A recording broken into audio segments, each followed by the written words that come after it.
কোনো মা বোন মাসিকের কারণে তার কয়টা রোজা, 7টা 8টা রোজা বা 10টা রোজা 5টা রোজা তার ভাঙতি পড়ছে, এই রোজাগুলো তিনি আগে রাখবেন নাকি শাওয়ালের 6 রোজা আগে রাখবেন?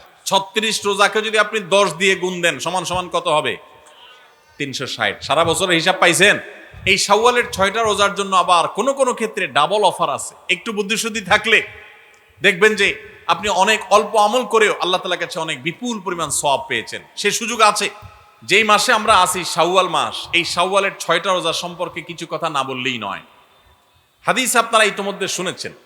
নবী আলাইহিস সালাম বলেছেন, মান সামা রমাদান, যে ব্যক্তি রমজান মাসে রোজা রাখলো, রমজান মাসের সবগুলা রোজা যে রাখলো, সুম্মা আতবাআহু সিত্তাম মিন শাওয়াল, রমজান মাসের পর যদি কেউ শাওয়াল মাসে 6টা রোজা রাখে, কয়টা রোজা? 6টা রোজা রাখে। কোন মাসে? শাওয়াল মাসে, যে মাসটা চলছে। তাহলে কি হবে? কানা কাসিয়ামিদ দাহর, তাহলে সে সারা বছর রোজা রাখার সওয়াব পাবে। আপনি 30টা পাইছেন, 30টা রাখছেন, এক মাস রমজান মাসের সওয়াব পাইছেন। সাথে আর শুধু 6টা প্লাস করলে অফার হলো 12 মাস রোজা রাখলে যে পরিমাণ সওয়াব পাইতেন আপনার অ্যাকাউন্ট আল্লাহ সেই পরিমাণ সওয়াব জমা করে দিবেন। তাহলে কোনো বুদ্ধিমান মানুষের শাওয়ালে 6 রোজা রাখা ছাড়া উচিত না। অনেক উলামা একরাম এই হাদিসকে ব্যাখ্যা করেছেন এইভাবে যে আল্লাহ রাব্বুল আলামিন সাধারণত নেক আমলগুলোকে 10 গুণ পর্যন্ত বাড়িয়ে দেন, কোন কোন ক্ষেত্রে আরো বেশি। দানের ক্ষেত্রে 700 গুণ আল্লাহ বাড়িয়ে দেন, কাউকে কাউকে হিসেব ছাড়া দেন। এই যে সাধারণত আল্লাহ তাআলা নেক আমল করলে কয় গুণ বাড়িয়ে দেন? 10 গুণ। কয় গুণ বাড়িয়ে দেন ভাই? 10 গুণ। তো আমরা রমজান মাসে রোজা রাখি, সাধারণত সারা মাস 30 হয় সর্বোচ্চ, কখনো কখনো 29 হয়, 30 বেশি তো আর হয় না। তাহলে 30 হলে 30টা রোজা আমরা রমজান মাসে রাখলাম। আর শাওয়ালে যদি 6টা রাখি তাহলে কয়টা হয়? 36 রোজাকে যদি আপনি 10 দিয়ে গুণ দেন সমান সমান কত হবে? 360। সারা বছরের হিসাব পাইছেন ভাইরা আমার? এই জন্য আল্লাহ রাব্বুল আলামিন আমাদেরকে সারা বছর রোজার সওয়াব দিবেন। শুধু রমজান রোজা রাখলে সারা বছর রোজার সওয়াব পাবেন না। রমজানে 30টা রাখতে পারছেন, সাথে আর শুধুমাত্র 6টা যদি প্লাস করতে পারেন এই মাসে, শাওয়াল মাসে, তাহলে এই 6টার কারণে ওই 30টা আর 6টা সব মিলিয়ে আপনি সারা বছর রোজার সওয়াব পেয়ে যাবেন ইনশাআল্লাহ। চেষ্টা করা যাবে না ইনশাআল্লাহ? আল্লাহ আমাদের সবাইকে তৌফিক দান করুন। এই শাওয়ালের 6 রোজা নিয়ে আমাদের মা বোনদের একটা কমন প্রশ্ন আছে, অনেক ভাইদেরও কমন প্রশ্ন আছে। সেটা হলো যে কারোর যদি ভাঙতি রোজা থাকে, কাজা রোজা থাকে, যে গত রমজানে আপনি হয়তো অসুস্থতার কারণে 2টা রোজা রাখতে পারেন না, 4টা রোজা ভাঙা পড়ছে, কোনো মা বোন মাসিকের কারণে তার কয়টা রোজা, 7টা 8টা রোজা বা 10টা রোজা 5টা রোজা তার ভাঙতি পড়ছে, এই রোজাগুলো তিনি আগে রাখবেন নাকি শাওয়ালের 6 রোজা আগে রাখবেন? এটা হলো প্রশ্ন। এই প্রশ্নের উত্তর হলো অবশ্যই রমজানের রোজাগুলো আগে রেখে তারপরে শাওয়ালের 6 রোজা রাখতে পারলে বেশি উত্তম। কারণ নবী সাল্লাল্লাহু আলাইহি সাল্লামের হাদিসে আমরা দেখি তিনি বলেছেন, যে ব্যক্তি রমজানের রোজা রাখলো এরপরে শাওয়ালের 6 রোজা রাখলো তার জন্য ফজিলত হলো সারা বছর রোজা সওয়াব। তাহলে আগে রমজানের গুলো শেষ করে তারপরে শাওয়ালের 6 রোজা রাখতে পারলে বেশি ভালো। কিন্তু যদি কোনো মা বোন বা কোনো ভাই তার মনে হয় যে না, ভাঙতি রোজাগুলো রেখে তারপরে আবার শাওয়ালের 6 রোজা রাখা আমার জন্য কঠিন হবে, গড়ে 10-15টা রোজা রাখতে এক মাসে আমার জন্য চাপ হয়ে যাবে, তাহলে যে কোনো একটা অপশন যদি বেছে নিতে হয় তাহলে আমি বলবো অবশ্যই আপনি শাওয়ালের 6 রোজা, যেহেতু শাওয়ালের পরে আর প্রযোজ্য হবে না, এর সব শাওয়ালের পরে আর পাবেন না, এজন্য শাওয়ালের গুলো আগে রেখে ফেলেন এবং কাজাগুলো যদি পরে রাখেন ইনশাআল্লাহ আপনি পরিপূর্ণ সওয়াব পেয়ে যাবেন। তবে আগে যদি রমজানগুলো শেষ করতে পারেন সেটা বেশি উত্তম, সেটা বলাই বাহুল্য। তাহলে শাওয়ালের 6টা রোজা রাখার চেষ্টা করবো তো ইনশাআল্লাহ।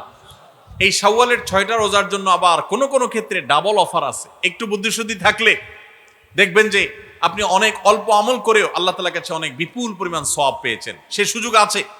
যেমন এই শাওয়াল মাসেরও চাঁদের ওই যে 13, 14, 15 3টা দিন আছে না রোজা রাখা সুন্নাত, ওই দিনগুলো রোজা রাখেন, পাশাপাশি আপনি শাওয়ালের 6 রোজারও নিয়ত করেন, অর্থাৎ একসাথে ডাবল নিয়ত করেন, ইনশাআল্লাহ সেটা আদায় হয়ে যাবে। তাহলে ডাবল নিয়ত হয়ে গেল। সোমবার বৃহস্পতিবারের সাথে আপনি প্লাস করতে পারেন, কিন্তু যদি সোম বৃহস্পতিবার আর চাঁদের 13, 14, 15কে আলাদা রেখে এটাকে 6টা রাখেন তাহলে তো সবচেয়ে উত্তম, সেটা বলাই বাহুল্য। তাহলে শাওয়ালের 6 রোজা রাখবো তো ইনশাআল্লাহ।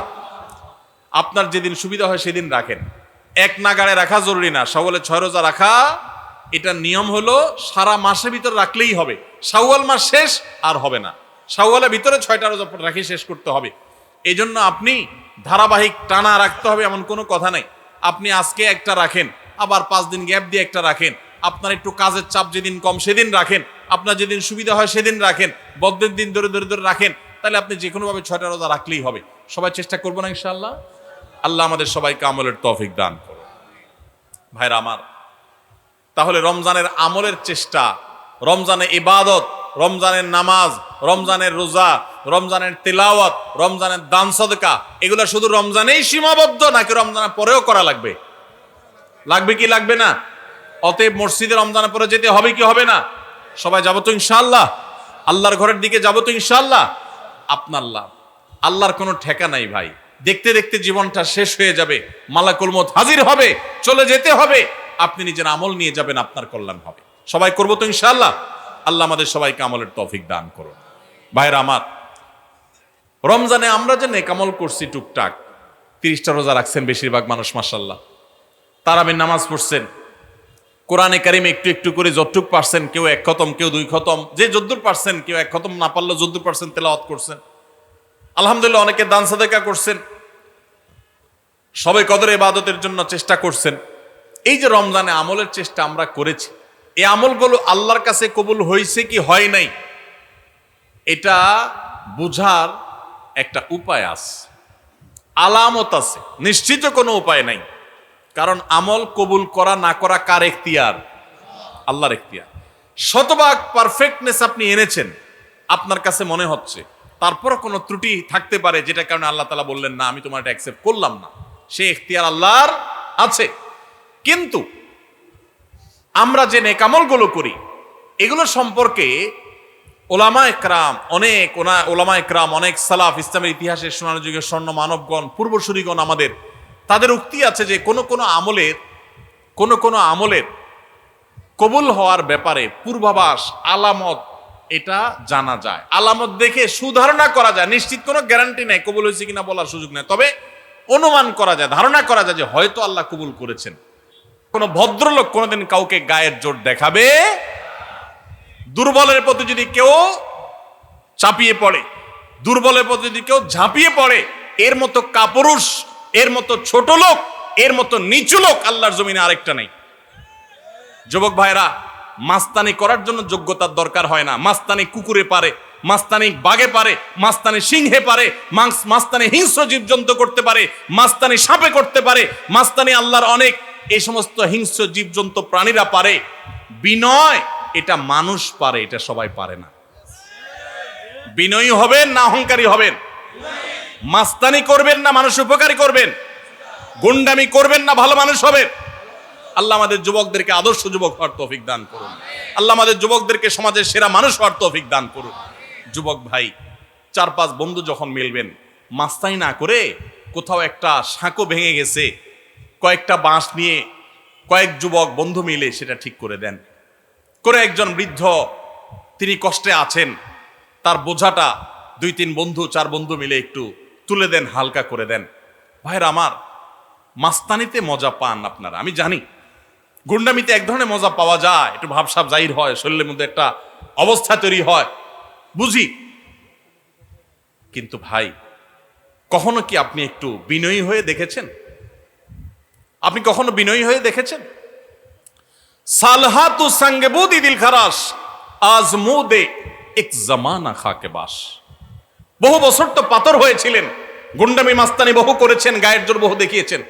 প্লিজ পরীক্ষা করে হলেও কিছু কালের জন্য একটু মাটি হয়ে দেখেন। আল্লাহর কসম, গুন্ডামি করে যে মানসিক শান্তি পান, আপনি মাটি হয়ে বিনয়ী হয়ে মানুষের উপকারী হতে পারলে তার চেয়ে বেশি শান্তি পাবেন। মানসিক শান্তি, সুখ পাবেন, সুখ, ভালো লাগে, কাজ করবে। সবাই বিনয়ী হবে তো ইনশাআল্লাহ? চায়ের দোকানে যুবক যদি একা একা বসে, তো মেসিয়ার, টি বয়, চায়ের দোকানের কর্মচারী ওই লোকটাকে ভদ্রলোকের মতো বলে, ভাই একটা চা হবে, বা চাচা একটা চা দিবেন। আর বন্ধু বান্ধব যখন 4-5 জন থাকে, আড্ডা ফাড্ডা মারে, শরীরে একটু ভাবসাব আসে, তখন আপনার একবারে বেশি 2বার বলা লাগে, তো দেখান যায় টোন চেঞ্জ হয়ে যায়।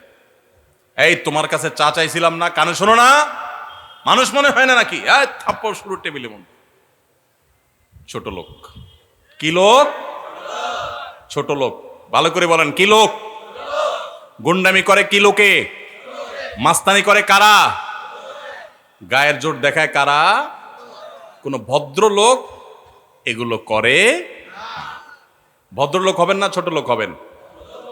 মানুষের মধ্যে পশুত্ব আছে, পশুত্ব। রমজান মাসে আমাদের এই পশুত্বকে নিয়ন্ত্রণ করতে শিখায়। নিয়ন্ত্রণ, খাইতে চায়, খায়, খানাও আছে কিন্তু খাওয়া যাবে না। এই যে পশুত্ব, কন্ট্রোলের জন্য শিখাচ্ছে। আমার চাইলেই সবকিছু করব না, আমি নিষেধ সেটা আমি করব না। এই জন্য পশুত্ব কন্ট্রোল যদি করতে পারেন, রমজান চলে গেছে কিন্তু রমজানের শিক্ষাটা যদি আপনার মাথায় চলে আসে, আপনি একটা অন্যায় কাজ যদি ছাড়তে পারেন রমজানের শিক্ষা থেকে শিক্ষা অর্জন করে, তাহলে ইনশাআল্লাহ রমজান আপনার সার্থক। তাহলে 3টা আমল বলছিলাম ভাই, ধরে রাখেন। নাম্বার 1, রমজান মাস চলে গেছে, 5 ওয়াক্ত নামাজ ছাড়বেন না ভাই, কখনো না। জীবন চলে যাবে, নামাজ ছাড়বেন না, চেষ্টা করা যাবে না ইনশাআল্লাহ। 2 নম্বর হলো রমজান চলে গেছে, রমজানে কোরআন তেলাওয়াতটা ধরে রাখবেন, হোক সেটা পরিমাণে অল্প অল্প করে পড়া। আর 3 নম্বর হলো যে রমজান মাস চলে গেছে, রমজানের সবচেয়ে বড় এবং প্রধান শিক্ষা হলো সকল গুনাহ পাপের কাজ ছাড়া, সকল অন্যায়, সকল পাপাচার ছেড়ে দিবেন। রমজানের শিক্ষা এটা। ওইটা যদি আপনি একটু ধরে রাখার চেষ্টা করেন, সব ছাড়তে না পারেন, কিছু কিছু গুনাহ যদি ছাড়তে পারেন, কিছু কিছু বদভ্যাস যদি ছাড়তে পারেন, ইনশাআল্লাহ আপনার রমজান শুধু 1 মাসের হবে না, আপনার 12 মাস রমজান হয়ে যাবে, আপনার জীবনটা রমজানময় হয়ে যাবে। চেষ্টা করা যাবে না ইনশাআল্লাহ? ও আরশে আজিমের মালিক, আপনি আমাদের সবাইকে তৌফিক দান করেন, আমাদের সবাইকে মুত্তাকি বানায় দেন, মুত্তাকিদের ইমাম বানায় দেন, মুখলেস নিষ্ঠাবান মানুষ বানায় দেন, নামাজ কায়েমকারী বানায় দেন, সুন্দরভাবে সালাত আদায়কারী বানায় দেন, আল্লাহ কোরআন তেলাওয়াতকারী বানিয়ে দেন, আমাদের অন্তরগুলোকে বিগলিত করে দেন, আমাদেরকে ভালো মানুষ বানায় দেন, ভালো মুসলমান বানায় দেন, নেককার বানায় দেন, মুত্তাকি বানায় দেন, গুনাহ বর্জনকারী বানায় দেন। আল্লাহ, গুনাহ করার স্বাদ আমরা পেয়েছি, আমাদেরকে গুনাহ ছাড়ার স্বাদটা আস্বাদন করার তৌফিক দান করুন। সবাই চেষ্টা করবো না ইনশাআল্লাহ? আল্লাহ আমাদের সবাইকে তৌফিক দান করুন। জাযাকুমুল্লাহু খায়রা ওয়া আখিরু দাওয়ানা আলহামদুলিল্লাহ।